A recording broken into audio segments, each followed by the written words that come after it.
Testing 1 2 1 2. Hello. Yeah.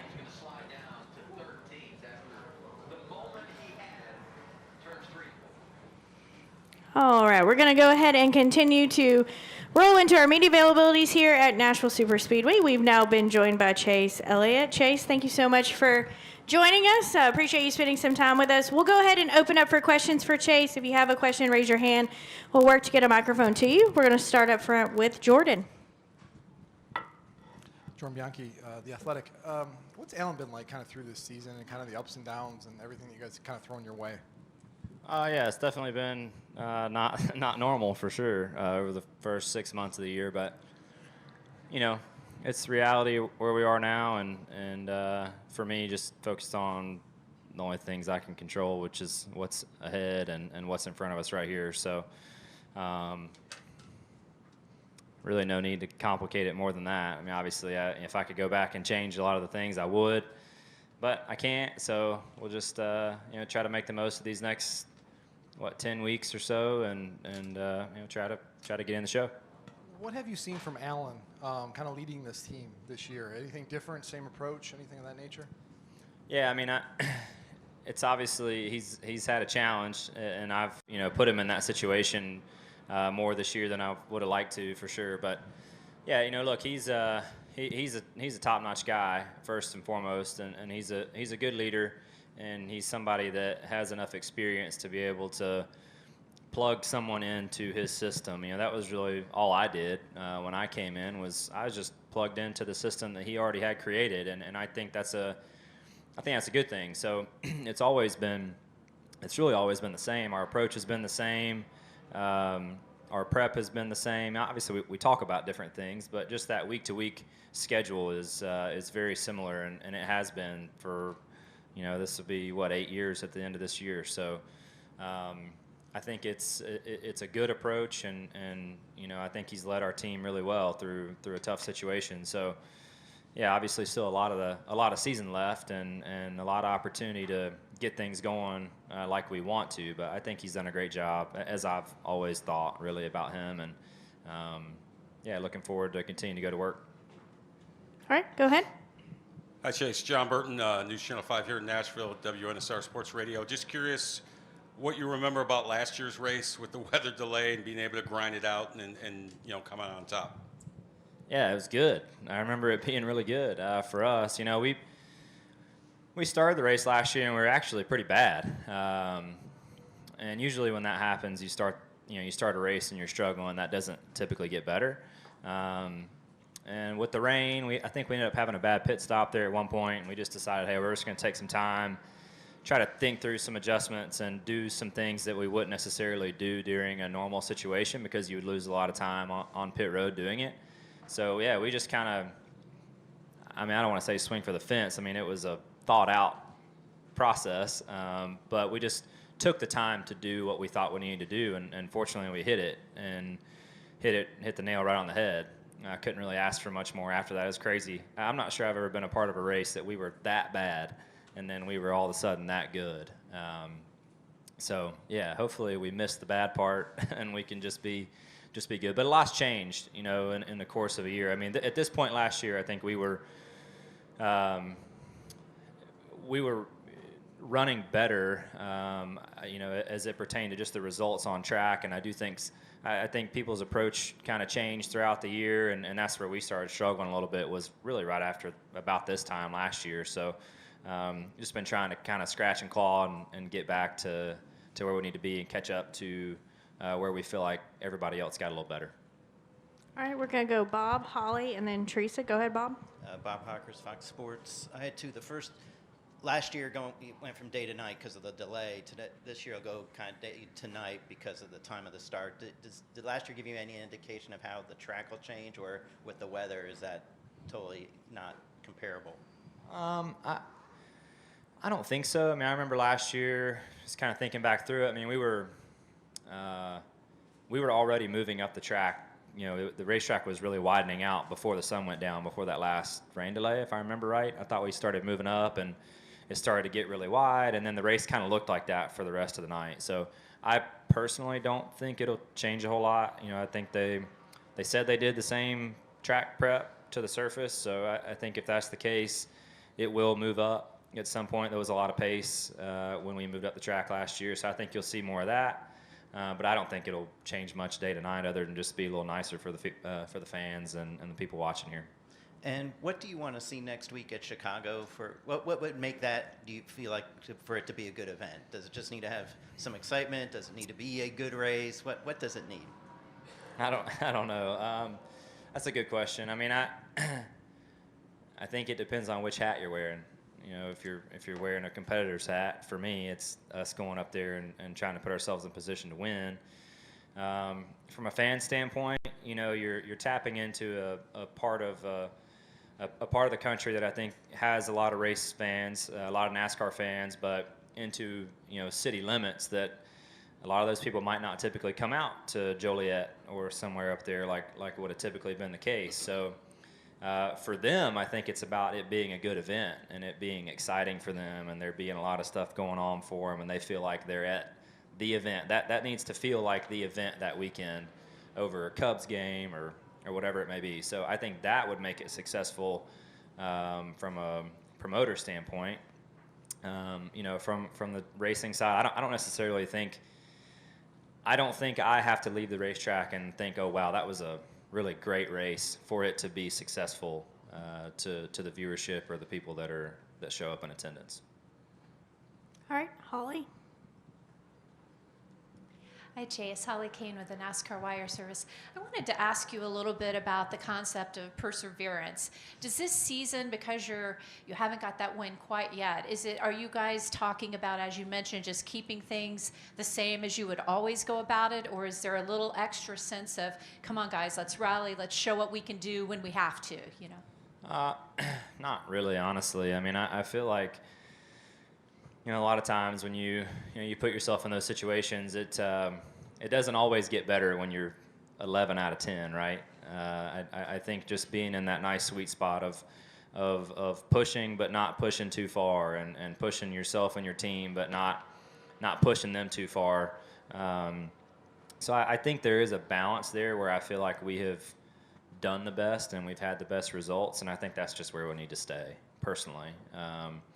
And when we do our jobs at that level and to our abilities, to the best of our abilities, I feel like it's been plenty good enough to go and contend, and we just got to fall on that rhythm and just do our thing. So, I guess short answer, no, I don't think we need to push too hard or do anything crazy. I think our approach needs to be the same and just make sure we're executing the things that we talk about and the things that we're zoned in on. So no, I don't think we need to really change anything, but personally looking forward to it. It's kind of as bad as the year has been, to a lot of people, I feel like it's kind of fun. We got 10 weeks left, and you either get in the show or you don't. So the playoffs are kind of like that, and you get in those last 10, and you either have to run well the next week or you go home. So it's kind of that way now, and for me, I kind of enjoy it. I'm kind of looking forward to just the challenge, and seeing if we can figure it out. All right, Teresa.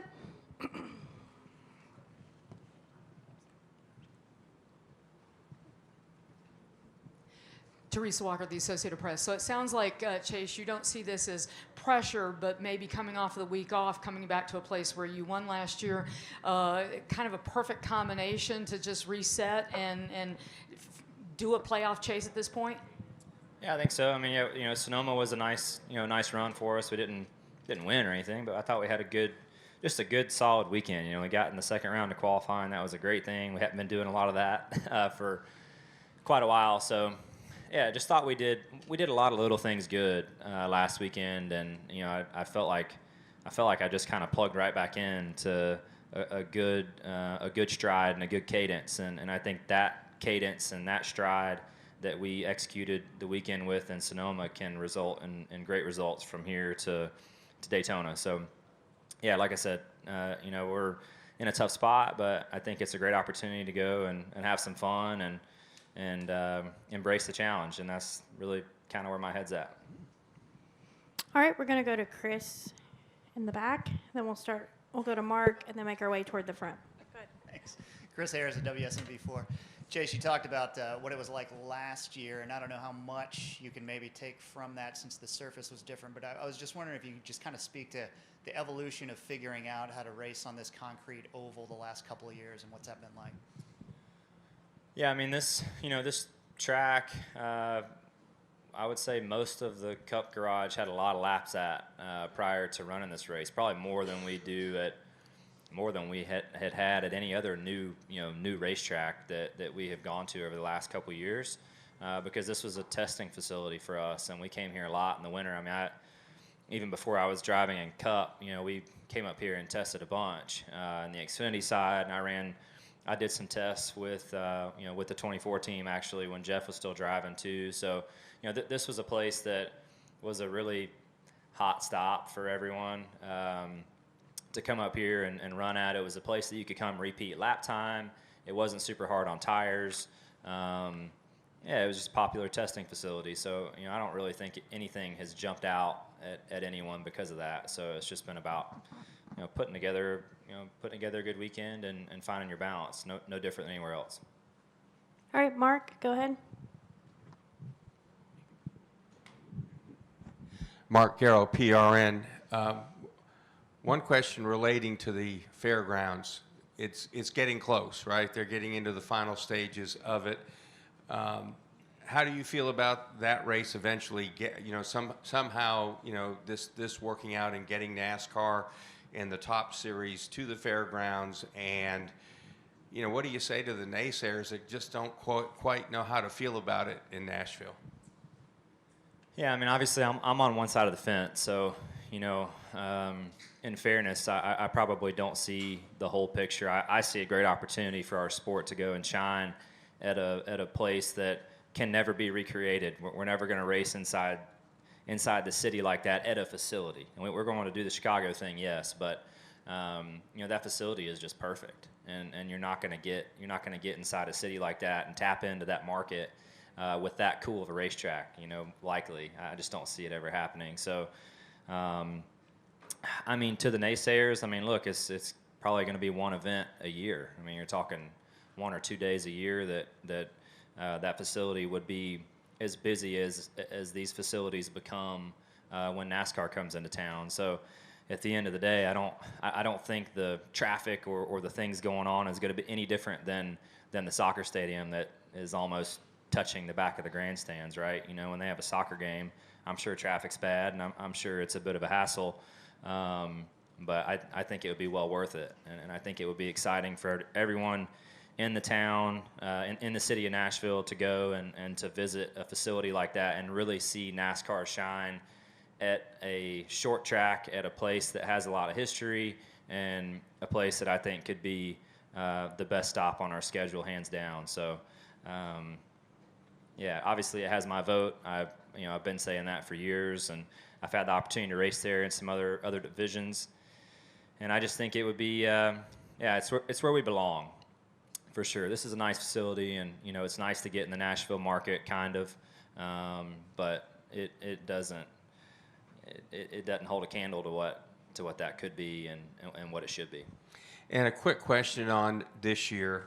A number of drivers are in the same position you are, needing to win at this point with 10 races to go in the regular season to make the playoff. They don't all have your kind of race team. So how does it make you feel, I guess, as a driver, to have the confidence that any place along the way in this next 10, it wouldn't be shocking for you to win? Yeah, man, that's a good thing, for sure. And I agree. I think our team has been really, really strong for the majority of the season. I think back to some of the races that I've, half the season or so that I've been a part of. A lot of those races, I feel like our race team's been better than I have done for them throughout the year. So if we could just combine our efforts, I think it would be really good. If I could bring to the table what they've been bringing to the table on pit road and with race strategy and things, I think we'd be in really, really good shape. So I feel like I'm very capable of doing that, just putting the right pieces of the puzzle together at the right time and just getting in a bit of a rhythm. So there's been high spots. Kansas was a high spot. Fontana was a high spot. Sonoma was also very good. 3 very different style tracks. So that brings some positivity to my mind, and that it's there. We just gotta extract it here every week, for the next 10. So, certainly don't want to go to Daytona and be in a position to have to win a speedway race, to get in the playoffs. Odds are, if you're in that position, you're probably not going to be much of a threat anyway, in my opinion. So, we want to be a threat each week from here on, and I intend to do that. All right, we're going to come up front here to Chris Knight, and then I need a microphone in the back, please, with MRN. Thank you. Chris Knight, catchfence.com. Chase, what have you been doing, if anything, yet to prepare for Chicago Street Course Race, and do you feel like you'll apply your savvy road course craft next weekend? Yeah, honestly, we haven't dove in completely. We'll be diving in deep next week. For sure. So really, all eyes have been on Nashville, and that's just kind of how we do things. Just take it a week at a time.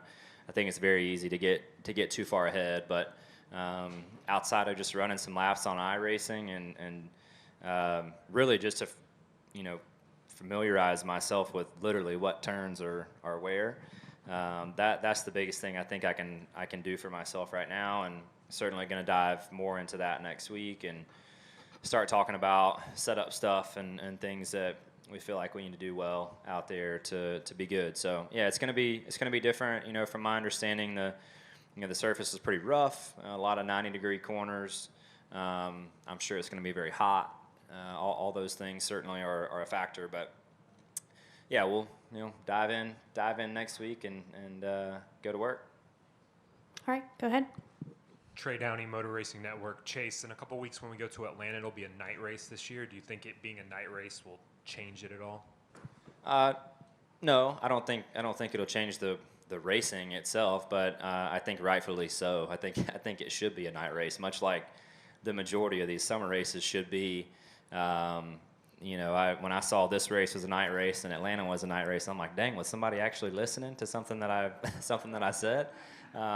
Probably not, but nonetheless, this time of year is just it's hot. For the drivers, it is what it is. It's hot every week for us, but for the people sitting in the grandstands, I mean, goodness, it's 95 degrees out here in the summer and sitting in bleachers. Like, there is no reason to be roasting on a Sunday afternoon when this facility has lights. And same for Atlanta. That just makes no sense. There's no basketball season's over. Baseball is on TV, of course, through this time of year, but it's regional coverage anyway, and they're hard to watch. So from a TV standpoint, I don't really think there's any excuse for that. Would love to see these events be on Saturday night instead of Sunday night for people that have to go to work on Monday morning. But I just don't see any reason why we shouldn't have more night races during these months where it's so hot for the spectators and the people here to enjoy it more.